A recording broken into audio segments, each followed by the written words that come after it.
Spain سے ذوالفقار علی صاحب نے یہ مسئلہ پوچھا ہے۔ میرا سوال یہ کہ کیا کوئی شخص انفرادی طور پر یا کچھ لوگ مل کر قانون کو اپنے ہاتھ میں لے سکتے ہیں کسی قانون پر عمل کرانے کے لیے، حق پر ہونے کے باوجود، یا وہ کسی کو حق دلوانے کے لیے کسی کی ہیلپ کر رہے ہوں؟ کیا یہ سب ریاست کی ذمہ داری ہے؟ کیا ہمیں ہر حال میں ریاست کو فالو کرنا چاہیے؟ پلیز مفصل جواب دے دیں۔ قرآن و حدیث کی روشنی میں ہمارا کردار کیا ہونا چاہیے؟ اس سوال کا مختصر جواب یہ ہے کہ قرآن کریم کے اندر اور احادیث طیبہ کے اندر جو احکام بیان کیے گئے وہ احکام دراصل انہی لوگوں پر لاگو ہوتے ہیں جو ان احکام پر عمل کر سکتے ہوں۔ قرآن کریم کا ایک اصول ہے، لا یکلف اللہ نفسا الا وسعها۔ اللہ کسی کو اس کی وسعت، اس کے بس اور اس کی طاقت سے زیادہ مکلف، مسئول اور ذمہ دار نہیں بناتا۔ یہ قرآن کریم کا ایک مزاج ہے، قرآن کریم کا یہ اصول ہے، اور عقل کے بھی بعین ہی تقاضے کے عین مطابق ہے۔ مثلا جب آپ کسی کو یہ کہتے ہیں کہ زکوٰۃ ادا کرو، قرآن کریم کے اندر یہ حکم ہے آتوا الزکاۃ، زکوٰۃ ادا کرو، تو ظاہر سی بات ہے زکوٰۃ کی ادائیگی کا حکم انہی لوگوں پر لاگو ہوگا جن کے پاس پیسہ ہوگا، جن کے پاس مال ہوگا۔ اگر کوئی شخص ایسا ہے کہ جس کے پاس مال نہیں ہے تو وآتوا الزکاۃ کا حکم اس کی طرف متوجہ ہی نہیں ہوگا۔ قرآن کریم کے اندر آ رہا ہے حج کرو، وَأَتِمُّوا الْحَجَّ وَالْعُمْرَةَ لِلَّهِ، اللہ کے لیے حج کرو، عمرہ کرو۔ تو سوال یہ پیدا ہوتا ہے کہ یہ حج کرنے کا حکم کس پر لاگو ہوگا؟ قرآن کریم خود ایک اور جگہ پر تشریح کر دیتا ہے وَلِلَّهِ عَلَى النَّاسِ حِجُّ الْبَيْتِ مَنِ اسْتَطَاعَ إِلَيْهِ سَبِيلًا، اللہ کے لیے ان لوگوں پر حج فرض ہے جو وہاں تک جانے کی صلاحیت، استطاعت رکھتے ہوں۔ خود اللہ نے یہاں پر من استطاع الیہ سبیلا، یعنی جن کے پاس اہلیت ہو، استطاعت و صلاحیت ہو، ان پر حج کرنا فرض ہے، یہ اللہ رب العزت نے وضاحت کر دی۔ تو بعینی اسی طریقے سے جب یہ کہا جاتا ہے کہ زکوٰۃ ادا کرو تو یہ حکم انہی پر آئے گا جن کے پاس مال ہے، حج کرو تو یہ حکم انہی پر آئے گا جن کے پاس مال ہے، فقیر کی طرف یہ حکم لاگو ہی نہیں ہوگا۔ غیر مستحق، غیر مستطیع، غیر مالدار، ایک مسکین، ایک مستحق، ایک فقیر انسان، اس کی طرف یہ حکم متوجہ ہی نہیں ہوگا۔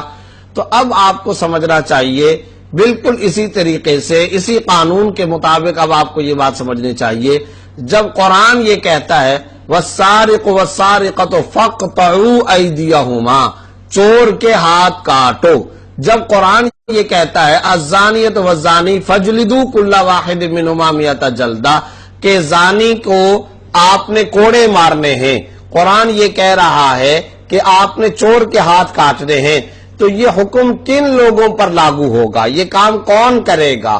کن لوگوں پر شرعاً یہ بات لازم ہوگی کہ وہ یہ کام کرے؟ اصولی بات یہ کہ یہ کام لازم ہوگا، یہ قانون اور یہ حکم لازم ہوگا انہی لوگوں پر جو اس کی استطاعت رکھتے ہوں، اور جو استطاعت نہ رکھتے ہوں ان پر یہ قانون اور یہ حکم لاگو ہی نہیں ہوگا۔ اس لیے صورتحال یہ ہے، یہ بات ذہن کے اندر رکھنی چاہیے، ہمیشہ اصول کے اندر یہ بات ذہن میں رکھنی چاہیے، جیسے زکوٰۃ کا حکم ان لوگوں پر نہیں آ سکتا جو غریب ہیں، تو اسی طریقے سے چور کا ہاتھ کاٹنے، مجرم کو سزا دینے، کسی قاتل کو پھانسی کی سزا دینے، یا کسی زانی کو کوڑوں کی سزا دینے، یا کسی کو رجم کی سزا دینے، یہ جتنے بھی احکام آئے ہیں یہ سارے کے سارے احکام لاگو ہوں گے اولو الامر پر، حکام پر، ارباب اقتدار پر، ارباب اختیار پر۔ آپ مجھے بتائیے کیا گلی کے کسی عام آدمی کو اس بات کا اختیار ہے کہ وہ جائے اور کسی کو کوڑے مارنا شروع کر دے؟ کیا ہوگا؟ انارکی، کیا ہوگا؟ فساد، کیا ہوگا؟ معاشرے کے اندر جھگڑے، کیا ہوگا؟ لڑائیاں۔ تو یہ یاد رکھیے جو جس کام کے کرنے کی استطاعت رکھتا ہوگا حکم خداوندی بھی اسی کی طرف متوجہ ہوگا، اور جو جس کام کے کرنے کی صلاحیت نہیں رکھتا ہوگا، استطاعت نہیں رکھتا ہوگا، حکم اس کی طرف متوجہ ہی نہیں ہوگا۔ اس کو بڑے خوبصورت پیرائے میں سرکار دو عالم صلی اللہ علیہ وسلم نے یوں بیان فرمایا، میں جو من رعا منکم منکرا فلیغیرہ بیدہ ومن لم یستطع فبلسانہ ومن لم یستطع فبقلبہ وذلک اضعف الایمان۔ جو تم میں سے کوئی آدمی کسی منکر کو، کسی گناہ کو، کسی فحش کام کو، کسی شر کو، کسی باطل کو دیکھے تو اگر وہ استطاعت رکھتا ہے تو وہ کیا کام کرے؟ ہاتھ سے روک دے۔ نہیں روک سکتا ہاتھ سے تو اب کیا کام کرے؟ زبان سے منع کرے۔ یہ بھی نہیں کر سکتا تو آخری درجہ یہ ہے کہ دل کے اندر برا جانے۔ اب یہ حدیث نبوی ہے، اس کی تشریح کے اندر حضرات شراح نے، حضرات مفسرین کرام نے بہت تفصیلات بیان کی اور بڑی اہم تفصیلات بیان کی ہے۔ اس میں ایک نقطہ یہ بیان کیا گیا ہے کہ یہ جو درجہ بدرجہ جو آپ صلی اللہ علیہ وسلم نے احکام بیان فرمائے، یہ استطاعت ناس کے مطابق، یعنی لوگوں کی استطاعت کے مطابق۔ کیا مطلب؟ اگر تم وہ ہو کہ تم فحش کو، تم منکر کو، تم باطل کو، تم شر کو ہاتھ سے روکنے کی استطاعت رکھتے ہو، صلاحیت رکھتے ہو، تو اب تم پر پہلا درجہ واجب ہوگا۔ اور یہ کون سے لوگ ہوتے ہیں؟ ارباب اقتدار۔ یہ کون سے لوگ ہوتے ہیں؟ ارباب اختیار۔ یہ کون لوگ ہوتے ہیں؟ حکام، اولو الامر، حکومت، ریاست، اصحاب اسٹیٹ، اصحاب ریاست، یہ ان کے لیے حکم ہو جائے گا۔ اسی طریقے سے بعض جگہوں پر آپ کی اپنی حکومت بھی چلتی ہے۔ مثلا وہ کون سی جگہ؟ آپ ایک والد ہیں اور گھر کے اندر کوئی بیٹا بیٹی کوئی غلط کام کر رہا ہے، اب آپ وہاں پر ہاتھ سے بھی روک سکتے ہیں۔ آپ ایک ادارے کے اندر استاد ہیں، ٹیچر ہیں، آپ اس دائرے تک بھی ہاتھ سے روک سکتے ہیں، تو وہاں پر آپ کو ہاتھ سے روکنا چاہیے۔ آپ کا دائرہ اختیار بس اور آپ کا کنٹرول ایک فیکٹری کی حد تک چلتا ہے، ایک دکان تک چلتا ہے، ایک کارخانے تک چلتا ہے، تو وہاں پر آپ کو یہی کرنا ہوگا کہ آپ ہاتھ سے روک لیں، اور وہ بھی محدود دائروں کے اندر، ہر چیز میں نہیں، محدود دائروں کے اندر، محدود افراد، ان کی مقید ایکٹیویٹیز اور محدود حد تک۔ ورنہ جہاں تک قانون کی بات ہے، جہاں تک عام معاشرے اور سماج کا معاملہ ہے، سوسائٹی کا معاملہ ہے، تو اس کے اندر سیدھی، صاف، واضح اور کلیئر کٹ بات یہ ہے، شرعی فتویٰ یہ ہے کہ سزائیں دینا یہ حکومت کا کام ہوتا ہے، عوام کا کام نہیں ہوتا۔ قانون کو ہاتھ میں لینے کی اجازت کسی کو نہیں دی جا سکتی۔ کیوں؟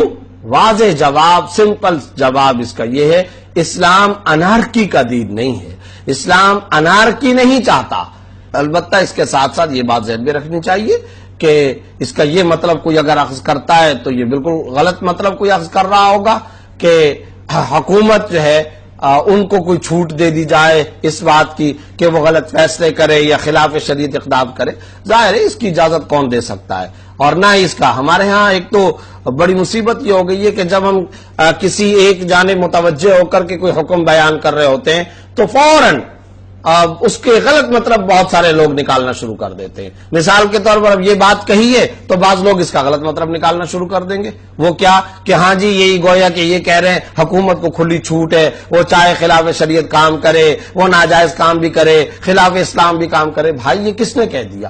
جب کہا جا رہا ہوتا ہے شوہر کے حقوق، شوہر کے حقوق، شوہر کے حقوق، جب اس ٹاپک پر بات کی جا رہی ہوتی ہے تو اس کا کیا یہ مطلب ہوتا ہے کہ بیوی کے کوئی حقوق نہیں ہے؟ جب یہ کہا جا رہا ہوتا ہے شاگرد کے حقوق، شاگرد کے حقوق، تو کیا اس کا یہ مطلب ہوتا ہے استاد کے کوئی حقوق نہیں ہے؟ یہ کہاں سے مطلب نکال لیا؟ کس نے نکال لیا؟ بالکل غلط بات ہے۔ تو اسلام اعتدال کا سسٹم والا دین فطرت ہے، چیک اینڈ بیلنس، توازن والا، اعتدال والا نظام رکھتا ہے۔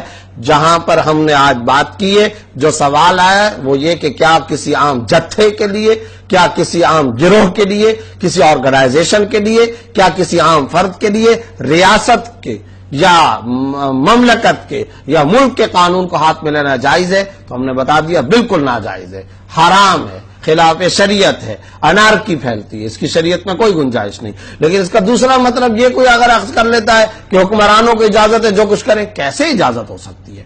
حکمران پابند ہیں اسلام کے قرآن و سنت کے مطابق فیصلے کرنے کے، ان کے اوپر شرعاً واجب اور لازم ہے کہ وہ قرآن و سنت کے مطابق فیصلہ کرے اور قرآن و سنت کے اگینسٹ نہ جائے، یہ حکمرانوں کی ذمہ لازم ہے۔ جب ہمیں حکمرانوں سے بات کرنی ہوتی ہے تو کھل کر ہم ان کے فرائض، ان کی کوتاہیاں اور ان کی باتیں بیان کرتے ہیں، اس موضوع پر اس وقت بات ہوگی۔ اس وقت چونکہ یہ سوال ہے لہٰذا اس کے مطابق بات کی گئی ہے، قانون کو ہاتھ میں لینے کی کسی کے لیے بھی اجازت نہیں ہو سکتی۔